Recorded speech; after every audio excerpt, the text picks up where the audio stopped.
The moon called Elysium 7 sat at the edge of known space, like a forgotten stone at the bottom of a river. And on that moon there lived a man who had once been the most dangerous human alive. His name was Elias Varn, and he had not held a weapon in 15 years. He lived in a small house made of local timber and imported steel, surrounded by golden grass that swayed in the warm wind of a world that was not Earth, but tried its best to feel like it. And every morning he woke before the sun crested the ridge and made breakfast for his daughter. Her name was Lily, and she was 6 years old, and she was the reason the galaxy would soon learn a lesson it would never forget. Elias had found her as an infant, pulled from the shattered hull of the colony ship Prometheus, a vessel that had carried the last and most complete archive of human genetic diversity ever assembled. And when the ship broke apart in the void above a dying star, everything was lost except one crying baby girl floating in an emergency pod no bigger than a bathtub. He had been the one to answer the distress signal, and he had been the one to hold her.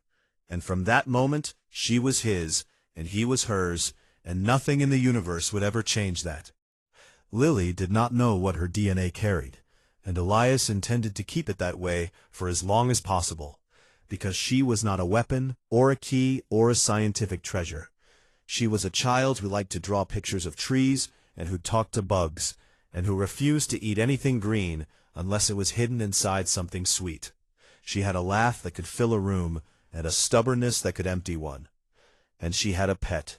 His name was Sergeant Biscuit, and he was a honey badger.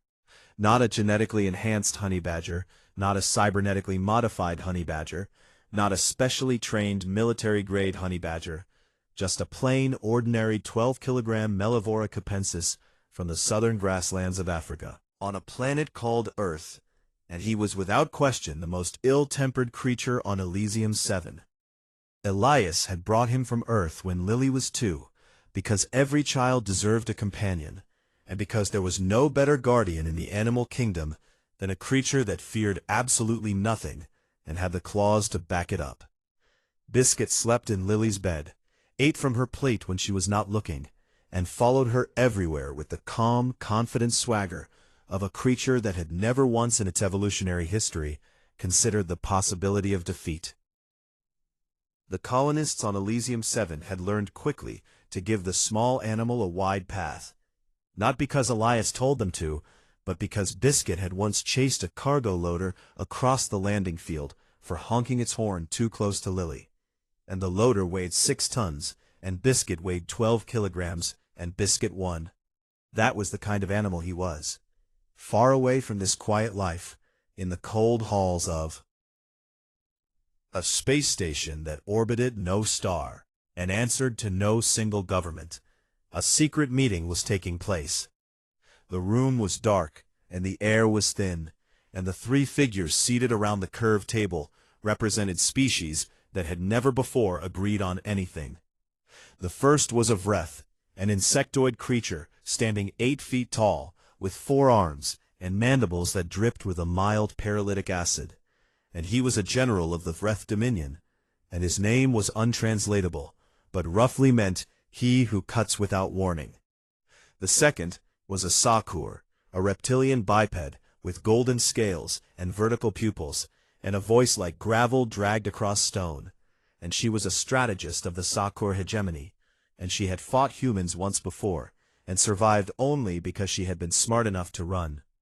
The third was a Yilithari, a pale and eyeless psychic being that floated 6 inches above its chair, and spoke directly into the minds of others, and it represented the Yilithari collective, and it was afraid in a way that it had never been afraid before. They had gathered because of a file. The file had been stolen from a human research outpost by a Vreth spy who had died getting it out. And it contained a single finding that had sent shockwaves through every intelligence service in the galaxy. The child called Lily Varn carried within her DNA the dormant sequences of something the human scientists had labeled adaptive biological transcendence, a potential next step in human evolution, that would allow the species to survive anything, adapt to anything, become functionally and permanently unkillable. If she reached maturity, the sequences would activate naturally, and could be studied and replicated across the entire human population. The Vreth general spoke first, and he said that the child must die. The Sakor strategist said nothing for a long time, and then agreed.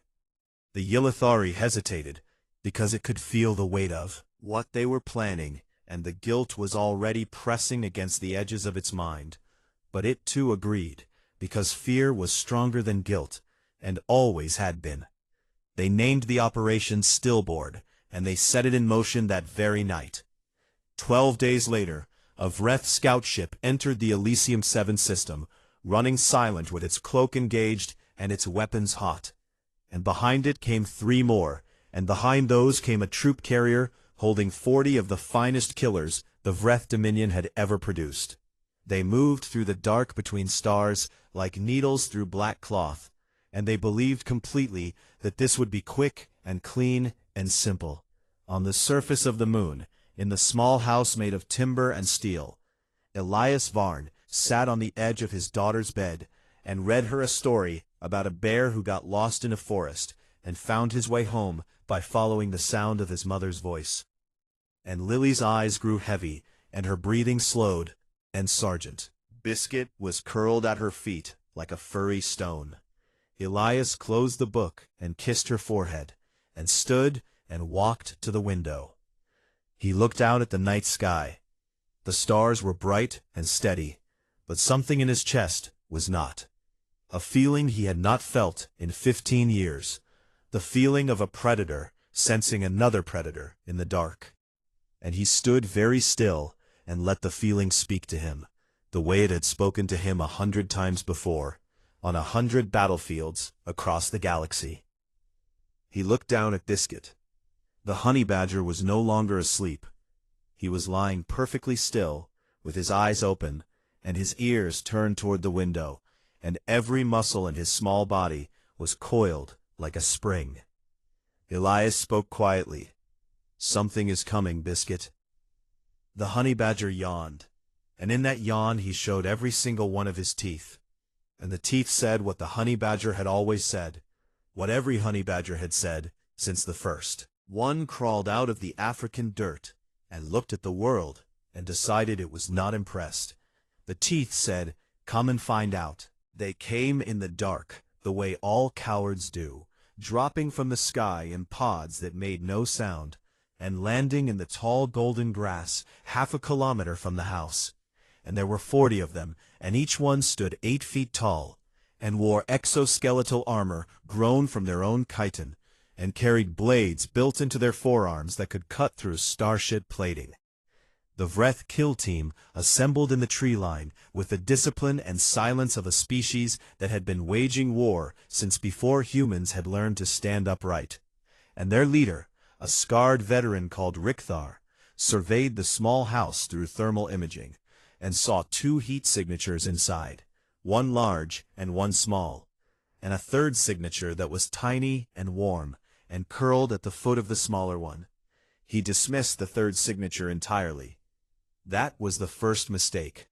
Rickthar split his force into 3 groups, 10 to approach from the front, 10 from the east flank, and 10 held in reserve, in case the human proved more trouble than expected, and he gave the signal with a click of his mandibles, and the first group moved forward through the grass like shadows poured across the ground. They made it 40 meters before the front door of the house opened. Elias Varn stepped onto the porch. He wore no armor, he carried no weapon. He was barefoot and dressed in a simple shirt and trousers, and his hands hung loose at his sides, and he looked out at the dark where the Vreth were creeping toward him, and he did not move, and he did not speak, and he did not look afraid. The lead Vreth hesitated. There was something wrong with this human, not wrong in the way of sickness or weakness, but wrong in the way of a deep lake that looked calm on the surface, but held something enormous underneath. And the lead Vreth had been trained to recognize danger, and every nerve in its body was screaming that this man standing barefoot on a wooden porch was the most dangerous thing it had ever seen. But orders were orders. The first Vreth broke from the grass and charged, and it was fast, terrifyingly fast, covering the distance in seconds, with its forearm blades extended and its acid mandibles spread wide. Elias moved.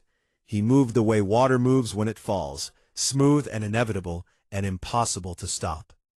He stepped inside the arc of the blade and placed one hand on the Vreth's throat and the other on the back of its head and twisted.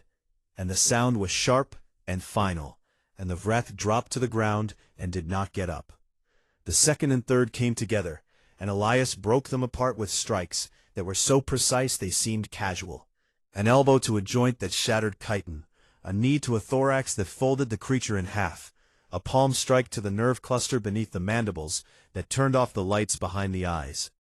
He fought the way he had been trained to fight, in the Void Marines, a style built from the oldest and most brutal human combat arts, Krav Maga and Muay Thai, and something the Marines had developed in zero gravity that had no name, because everyone who saw it demonstrated on them was usually not in a condition to ask. 6 Vreth fell in the first 30 seconds, and the remaining 4 of the front group rushed him all at once. Elias took a blade across his left forearm and another across his ribs, and the pain was sharp and bright, but pain was an old friend, and he kept moving, kept striking, kept breaking things that were designed to be unbreakable. But he was one man, and he was not young anymore, and the blood running down his side was warm and real. The east and west flanks converged, and suddenly there were 20 Vreth in the yard, and Elias was surrounded and bleeding and down on one knee, and Rickthar watched from the tree line and clicked his mandibles in satisfaction, and gave the order that 6 of the reserve unit should bypass there. Human, and enter the house, and kill the child. 6 Vreth soldiers moved around the edge of the fight, and reached the front door and pushed inside, and moved down the hallway toward the room where the small heat signature was sleeping. They found the room. They opened the door. Lily was sitting up in bed with her blanket pulled to her chin, and her eyes wide and full of the kind of fear that only a child can feel. The fear that does not understand what is happening, but knows that it is very bad.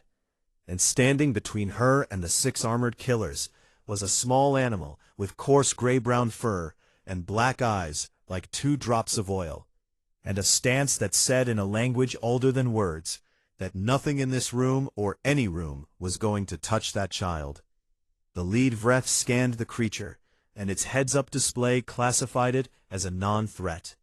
12 kilograms, no venom, no ranged capability, no armor, and the Vreth almost laughed, because this was what stood between them and their mission. This small, ugly thing that barely reached their knees. The lead Vreth stepped forward. Sergeant Biscuit moved. He did not lunge or leap or charge.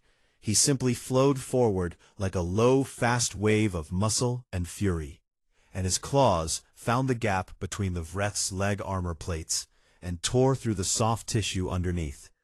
And the Vreth screamed, actually screamed, a sound that no one in the kill team had ever heard one of their kind make. Biscuit was already on the second one before the first hit the ground, climbing the creature's body like it was a tree, claws digging into every joint and seam in the exoskeletal armor, and his jaws clamped down on the nerve cluster at the base of the Vreth's skull and bit through chitin that was rated to stop ballistic rounds. The third Vreth swung its forearm blade and hit Biscuit square across the back, and the blade bounced. It actually bounced, because a honey badger's skin is so thick, loose, that it rolls with impact, the way no other creature's skin does. And Biscuit did not even flinch. He simply turned his head and looked at the Vreth that had struck him, with an expression that could only be described as, "How dare you?" In 47 seconds, all 6 Vreth were on the floor, and none of them were moving, and Sergeant Biscuit stood in the middle of them breathing hard, with alien blood on his claws, and his fur standing up like a bristle brush, and his teeth bared in a snarl that contained absolutely no bluff. Outside, Elias heard the screaming stop, and he knew what it meant. He was still on one knee, still bleeding, still surrounded by 20 Vreth who thought they were winning, and he raised one hand and extended a single finger toward the open front door. It was a command, a simple one he had trained the honey badger to respond to since Biscuit was a kit. The command meant, go. Sergeant Biscuit came through the front door like a 12-kilogram missile, made of teeth and rage and 400,000 years of evolutionary perfection. And he hit the nearest Vreth at knee height, and the Vreth went down howling. And then Biscuit was on the next one, and the next one, and the next. The Vreth reserve unit broke formation and tried to target the creature, but it was too low and too fast, and it never stopped moving, never hesitated, never showed a single second of fear or doubt, and it tore through them the way a storm tears through paper. Rickthar watched from the tree line as his entire kill team, 40 of the finest soldiers the Vreth Dominion had ever produced, was dismantled by one bleeding human and one small angry animal. He turned and ran for the extraction ship, and he did not look back. When it was over, the yard was silent. Elias sat on the porch steps, holding his side and breathing in slow, careful breaths, and looking at the battlefield that used to be his front garden. Appeared in the doorway in her pajamas, holding her blanket, her eyes still wide, but no longer afraid, because Daddy was there and Biscuit was there, and the bad things were not moving anymore. Sergeant Biscuit trotted up the steps, covered in alien ichor from nose to tail, and sat down at Lily's feet and nudged her hand with his head, the way he always did when he wanted a treat. "Daddy," Lily said, looking at the yard, "Biscuit made a mess again." Elias laughed, and it hurt his ribs, and he did not care. "Yeah, baby, he does that." Lily reached down and scratched behind Biscuit's ears, and the honey badger closed his eyes and leaned into her hand, and for a moment he was not a 12-kilogram engine of destruction. He was just a pet who loved his girl.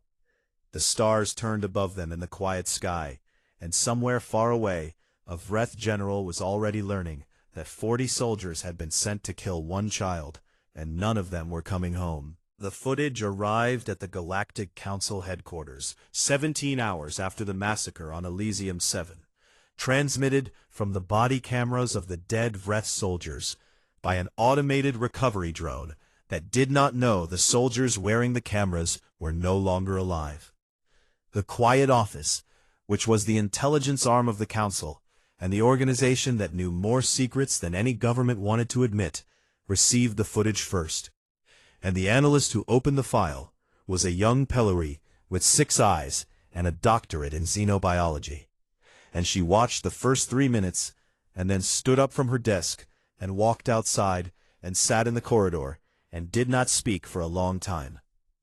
The footage was distributed to the senior intelligence staff within the hour, and then to the council ambassadors by evening, and by the next morning, the entire diplomatic wing of the station was in a state of barely controlled panic. The emergency session was called for noon.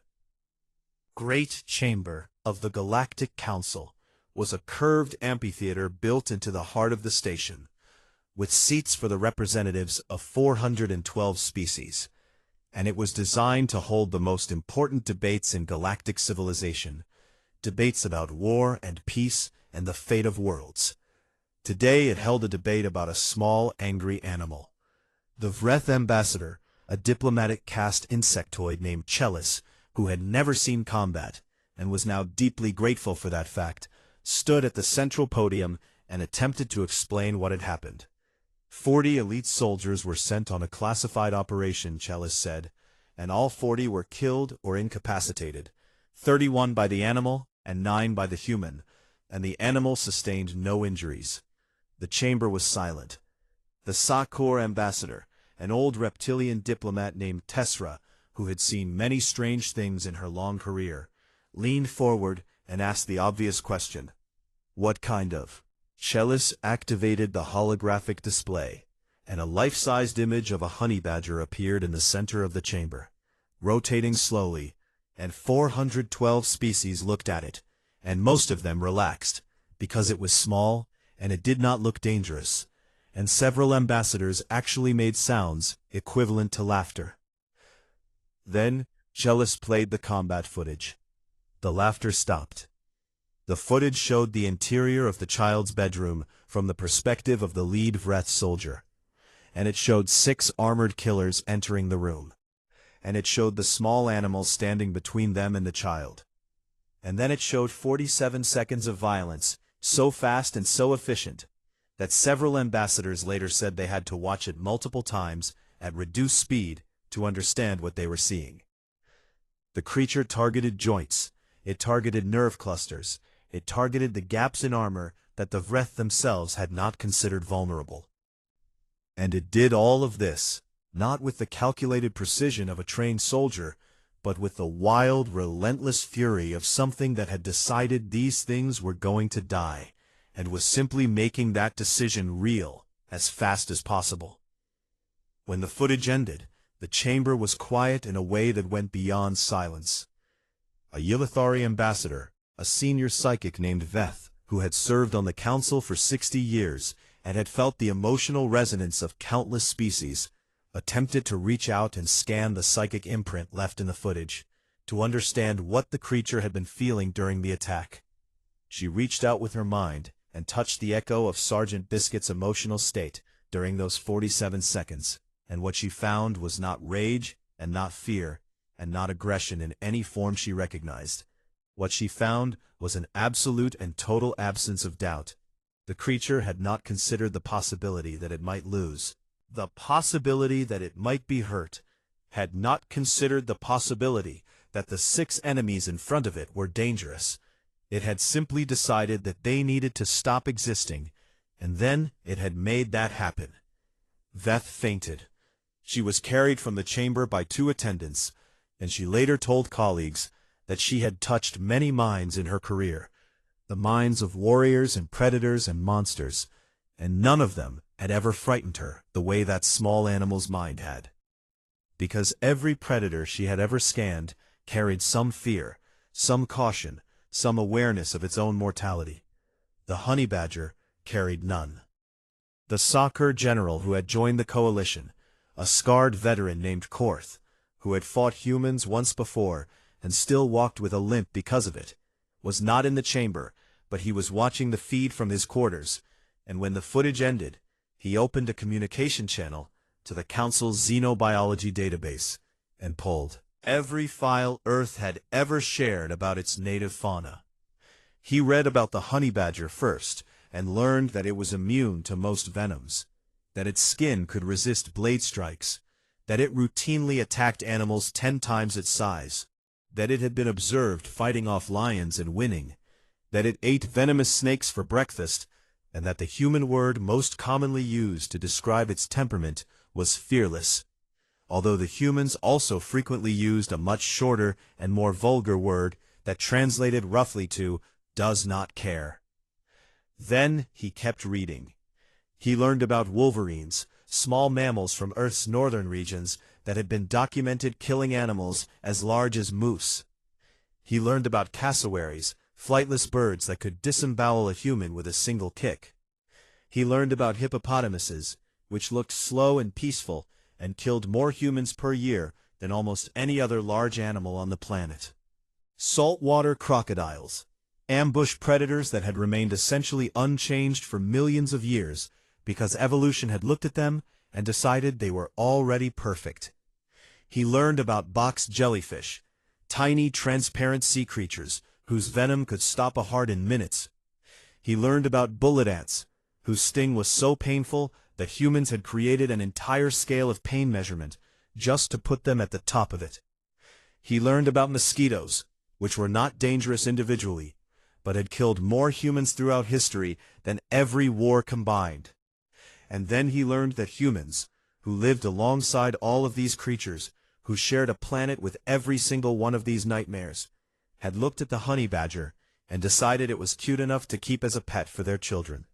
Korth closed the file and sat in the dark for a long time, and then he opened a channel to the Sakur hegemony and formally withdrew from Operation Stillborn. When his superiors asked why, he said only this: I have read about their planet, and I do not wish to provoke them further.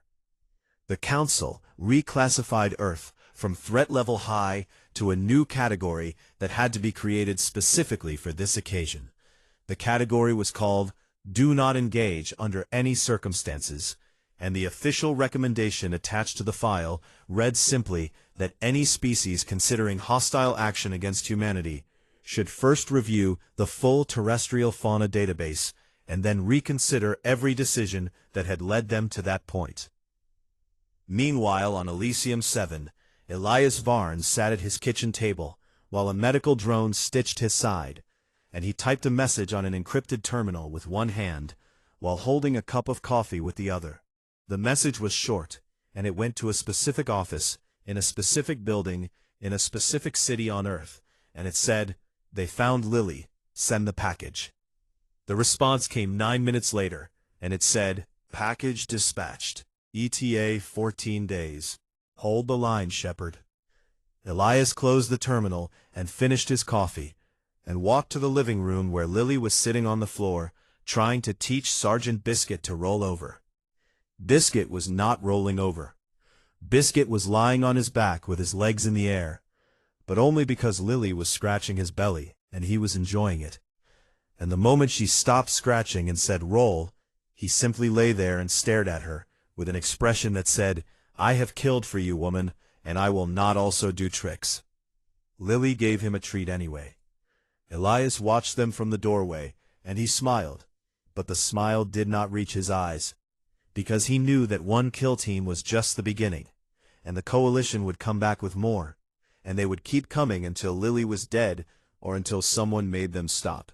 And Elias had spent 15 years being a peaceful man and a good father, and he had hoped to spend 15 more. But if the galaxy wanted a war over his daughter, then the galaxy was going to get one, and it was going to learn the same lesson the Vreth had learned in his front yard, that you do not threaten what a human loves. Not ever. Not once. The cargo ship arrived on a Tuesday, dropping through the thin clouds of Elysium 7, with its running lights off, and its transponder broadcasting a false manifest that listed its contents as agricultural supplies. Elias stood at the edge of the landing field, with his arms crossed, and watched it settle onto the dirt with a groan of hydraulics and a hiss of cooling vents. When the rear hatch opened and the ramp lowered, he walked inside and found 2 crates waiting in the hold. The first crate was long and narrow, and sealed with biometric locks that responded only to his DNA. When he placed his palm on the surface, the locks clicked open, and the lid rose on silent hinges. Inside, resting on foam padding cut to its exact shape, was a suit of Aegis-class Void Marine power armor. It was black, and it was scarred, and it was his. He had worn it on 9 worlds, and 3 space stations, and 1 asteroid that no longer existed because of what he had done there. The last time he had taken it off, he had sworn he would never put it on again. Because the man who wore that armor was not the man he wanted to be, but the man he wanted to be was a father, and the armor was the thing that would keep his daughter alive. So he ran his hand along the chest plate, the way a person might touch the face of someone they had loved and lost, and he said nothing. The second crate had air holes. He opened it carefully, and the smell hit him first, that sharp musky scent that was unmistakably Mellivora capensis. And he looked inside and found 6 honey badgers staring up at him with the collective expression of creatures that had been in a box for 2 weeks, and were prepared to make someone pay for it. They were all female, and they were all furious. A note was taped to the inside of the lid, handwritten on actual paper, and it read, "Give them hell, Shepard. Reinforcements inbound. ETA 6 hours. Signed Director Okafor, Terran Defense Office." Elias closed the crate gently and left the honey badgers to their anger, and walked back to the house where Lily was eating breakfast, and Biscuit was sitting under her chair, waiting for dropped food. "Lily," he said, "I need you to stay in the basement today with Biscuit. Can you do that for Daddy?" Lily looked at him with the serious eyes that children get when they understand something is wrong, but not what it is. Is it the bad aliens again? Yes, baby. Is Biscuit coming with me? Biscuit is always coming with you. She nodded and picked up her drawing supplies and her blanket, and went down the stairs with the honey badger trotting behind her. And Elias watched her go, and then he turned and walked back to the landing field, and he began to suit up. The armor went on the way it always had, piece by piece, layer by layer, the undersuit first, with its biometric sensors and its medical systems, then the torso plate and the limb segments, and the gauntlets and the boots, and finally the helmet, which sealed with a soft click and filled his vision with a heads-up display that showed him everything within a 2-kilometer radius. The display showed him a lot. 200 warships had entered the Elysium 7 system at dawn, dropping out of faster-than-light travel in a formation that was designed to intimidate, a wall of metal and firepower that blotted out the stars like a closing fist. And they belonged to the Vreth Dominion and the Ilithari Collective and the Sakor Hegemony, although the Sakor ships hung at the back of the formation, and their weapons were powered at minimum. The Coalition fleet's commander, a Vreth admiral named Vorak, sent a transmission on all frequencies demanding the immediate surrender of Elias Varn and the child designated Lily Varn. And the transmission stated that failure to comply would result in orbital bombardment of the colony. Elias did not respond to the transmission. Instead, he opened the second crate. 6 very angry honey badgers poured out into the golden grass of Elysium 7 and immediately began investigating their new environment with the intense suspicious energy of animals that trusted nothing and feared nothing. And Sergeant Biscuit, who had apparently escaped the basement through a ventilation duct, because of course he had, came trotting across the field to meet them. 7 honey badgers stood in the grass of an alien world, and every single one of them looked like they had a personal grudge against the entire universe.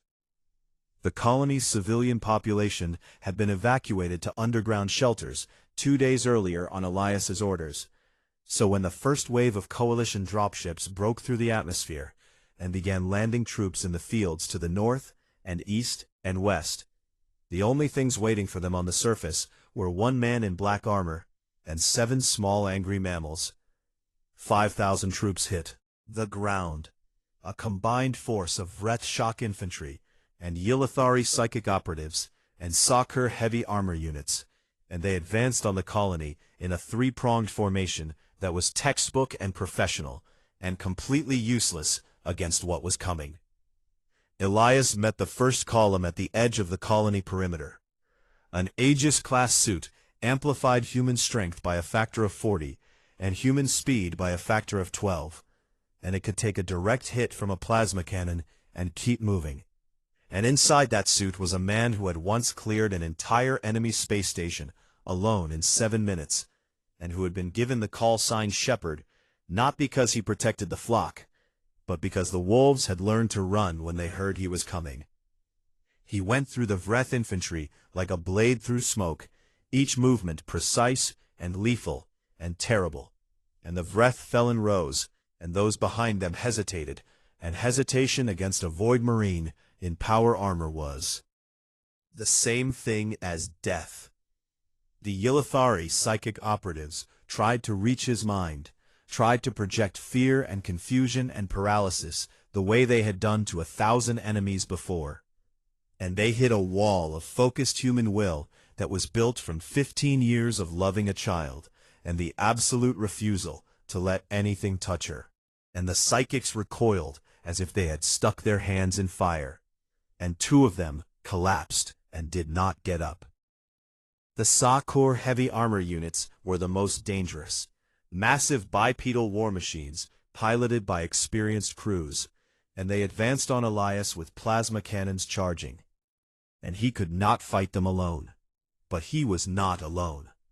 The honey badgers hit the Sakor support infantry from the flanks, 7 low-fast shadows that tore through the unarmored technicians and communication officers that kept the heavy armor units coordinated. And without coordination, the war machines began to stumble and fire wild, and get in each other's. One honey badger, a female that Lily would later name Princess, chased a Vreth dropship across the landing field at full sprint, snarling and snapping at its landing gear as it tried to take off. And the pilot was so panicked by the small creature's refusal to stop that he clipped a supply depot and crashed into a ditch. The battle lasted 2 hours. By the end of it, the ground around the colony was covered with broken armor and fallen soldiers, and the smoking remains of equipment that had cost more than some planetary budgets. And Elias stood in the middle of it, breathing hard inside his suit, with his weapon systems running low and his medical readouts showing injuries that would have killed an unarmored man 3 times over. The remaining coalition ground forces retreated to their dropships and lifted off in disorder. In orbit, Admiral Vorak watched his ground assault collapse and made the decision he had hoped to avoid. Orbital bombardment. The weapons officer began targeting the colony, and the countdown started, and Vorak felt nothing, because the child had to die, and if the colony died with it, that was acceptable. The countdown reached 4 seconds. Then the sensor officers screamed. 36 warships dropped out of faster-than-light travel directly behind the coalition fleet, in a formation that was not designed to intimidate, but to kill. And they were human ships, every one of them, dreadnoughts and carriers and destroyers, with their weapons already hot, and their targeting systems already locked. The lead ship was the THS Indomitable, and its commander was Admiral Chen, a small woman with gray hair and steady hands, who had been given one order by the Terran government, and that order was to bring the child home safe, and to make sure everyone involved understood the consequences of threatening her. Chen opened a channel to the coalition fleet, and her voice was calm and clear and carried the weight of a species that had crawled out of the mud and split the atom and walked on its own moon and reached the stars, and had never once in its entire history responded well to being pushed. "This is Admiral Chen of the Terran Navy," she said. "You have threatened a human child. You have 6 seconds to power down your weapons. After that, we stop asking." Admiral Vorak looked at his tactical display and saw 36 human warships with their guns pointed at his fleet. And he looked at the surface of the moon, where 1 man and 7 small animals had destroyed 5,000 soldiers. And he thought about the footage from the first attack, and the creature they called a honey badger, and the planet they came from, where everything was designed to kill everything else, and the humans had not only survived, but thrived, and brought their monsters with them to the stars. He powered down his weapons in 4 seconds. The war was over before it began. 6 months passed, and the galaxy changed in ways that no one had predicted and everyone should have expected. The trial of the 3 coalition species took place in the Great Chamber of the Galactic Council, the same room where the footage of Sergeant Biscuit had been shown, the same room where a Yilithari psychic had fainted after touching the echo of a honey badger's mind. And the irony of this was not lost on anyone. The Vreth Dominion was tried first, because they had organized Operation Stillborn and supplied the kill team and the fleet. And the evidence was overwhelming, because the Vreth were excellent soldiers, but terrible at hiding their communications. The Council voted unanimously to impose full military sanctions, which meant the Vreth fleet was reduced to a fraction of its size, and its weapons development programs were shut down, and inspectors from 12 neutral species were stationed on every Vreth military installation. The Vreth ambassador, Chelis, stood at the podium and accepted the judgment with the rigid dignity of an insectoid, who knew that his species had made a terrible mistake, and that the only path forward was to endure the consequences. And when he was asked if he had any final words, he said only that the Vreth Dominion had learned something valuable about the humans and their animals, and did not intend to forget it. The Yilithari Collective was placed under psychic monitoring, which meant that a network of psionic sensors was installed throughout their territory to detect any future attempts at covert psychic operations against other species. And the Ilithari accepted this with the quiet shame of a people who had always believed themselves to be above the crude violence of physical species, and who had now been forced to admit that they had conspired to murder a child. The soccer hegemony received the lightest judgment, because General Korth's early withdrawal from the operation and his subsequent cooperation with the Council's investigation had demonstrated good faith, and the hegemony was required only to pay reparations to the Elysium 7 colony, and to provide full intelligence files on every aspect of the conspiracy. Korth himself was present in the chamber, and when the proceedings ended, he approached the human delegation and asked to speak with Commander Varn personally, and the humans said they would pass along the request. The most significant outcome of the trial was not the punishment of the coalition, but the passage of a new galactic law proposed by the Terran delegation. It was called the Terran Biodiversity Protection Act, and it classified all Earth-origin fauna as sovereign biological entities under galactic law, which meant that any attack on or provocation of a Terran animal was legally equivalent to an attack on a human citizen, and any species that harmed a Terran animal would face the same consequences as if they had harmed a human being. Law passed unanimously and quickly because every ambassador in the chamber had by now watched the footage and read the files, and none of them wanted to be on the wrong side of a species that kept honey badgers as household companions. The Galactic Species Threat Index, which was a database maintained by the Quiet Office that ranked every known species and organism by its danger level, was updated with a new entry from Mellivora capensis, and the entry read as follows: Threat Classification Absolute. Engagement Protocol Run. Additional notes. This organism is not enhanced or modified in any way. This is its natural state. Do not attempt to verify this. On Elysium 7, the colony rebuilt itself in the warm light of a sun that was not Earth's sun, but did its best, and the craters in the fields were filled, and the buildings were repaired, and the golden grass grew back over the places where 5,000 soldiers had learned that humanity was not to be challenged. Maintained a permanent garrison in orbit, 3 warships that rotated every 6 months, and the crews of those ships quickly became familiar with the colony and its people and its unusual wildlife. Elias hung his armor in the barn next to the agricultural tools and the crate that had once held 6 angry honey badgers, and he closed the door and walked away, and this time he meant it more than the last time. But he also knew that meaning it and never needing it again were 2 different things. His wounds healed slowly because he was not young, and the medical drone could only do so much.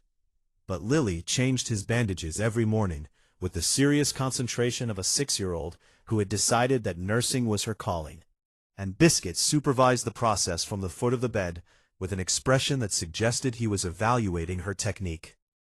The 6 female honey badgers settled into the colony with the casual authority of creatures that had never in their lives asked permission for anything.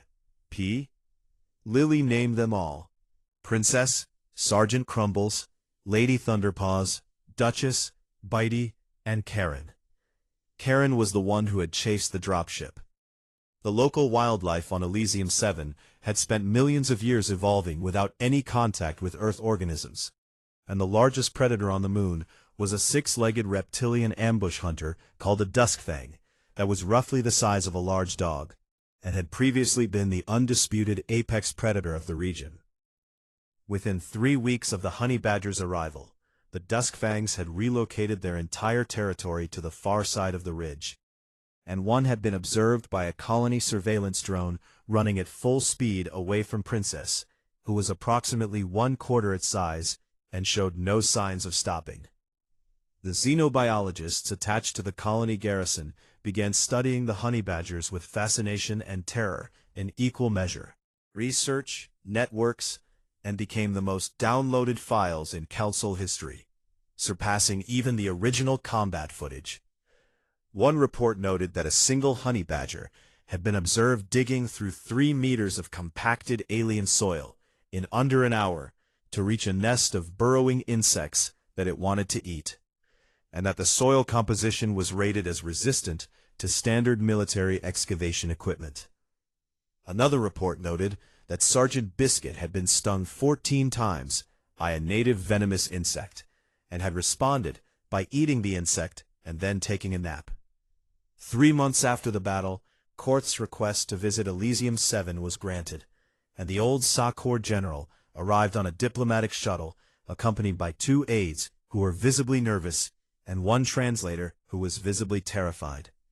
Elias met him on the landing field, and the 2 warriors looked at each other, and there was a moment of understanding between them, the kind of understanding that only exists between beings who have seen combat and know its weight. And then Elias extended his hand, and Korth took it, and the translator nearly passed out from relief. They walked to the house and sat on the porch, and Elias poured 2 cups of coffee because he had learned over the years that most alien species could tolerate caffeine, and some actually enjoyed it. And Korth took a sip and made a face that was the Sa-Corps equivalent of surprise, followed by grudging respect. Lily was in the yard playing with Biscuit and 2 of the new badgers, throwing a ball that Biscuit ignored, and Sergeant Crumbles kept trying to bury, and Lady Thunderpaws kept stealing from Sergeant Crumbles. And the scene was so normal and so peaceful that it was almost impossible to believe that this small girl and these small animals had nearly caused a galactic war. Korth watched them for a long time, and then he turned to Elias and asked the question that had been circling through the minds of every sentient being in the galaxy since the footage had been released. Commander Varn, is it true that creature is not modified in any way? No genetic enhancement, no cybernetic augmentation, no behavioral conditioning beyond basic domestication? Elias sipped his coffee and watched his daughter throw the ball again, and watched Biscuit ignore it again, and watched Sergeant Crumbles dig a hole to bury it in. Nope, Elias said. That is just what they are like. Korth stared at Sergeant Biscuit, who had flopped onto his back in a patch of sunlight and was wriggling in the grass, with his paws in the air and his tongue hanging out. And the old general tried to reconcile this image with the footage of the same creature tearing through 6 elite Vreth soldiers in under a minute. Your planet is terrifying, Korth said. Elias smiled. You have no idea. They sat in silence for a while, and drank their coffee, and watched the children play. Lily and the badgers, and the sun moved across the sky of a world that was not Earth, but was home. Later that evening, after Korth had left, and the sun had set, and the stars had come out in the clear sky of Elysium 7, Elias sat on the porch, with Lily in his lap, and Biscuit at their feet. Lily was tired from playing, and her eyes were heavy, and she leaned against his chest, and asked him a question in the slow, mumbling way that children ask questions when they are almost asleep. Daddy, are the bad aliens going to come back? Elias looked up at the stars, at the vast and endless dark that held a galaxy full of species that now knew better than to threaten his daughter. No, baby, he said, I do not think they will. Because of you and Biscuit. Because of me and Biscuit. She smiled with her eyes closed, and her breathing slowed, and she was asleep in his arms, the way she had been 1,000 times before. And Biscuit pressed his warm body against Elias's ankle, and closed his eyes too. And the 3 of them sat together on the porch of their small house on their small moon, at the edge of known space.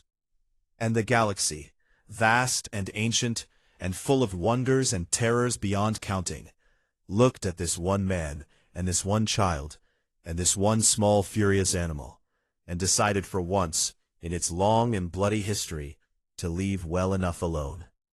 Somewhere in the Galactic Encyclopedia, in the digital archives that held the sum total of all knowledge, gathered by all species, across all of recorded history, a footnote was added to the entry on Earth. It read, "See also honey badger, then reconsider your life choices." It was the most accurate thing the encyclopedia had ever published.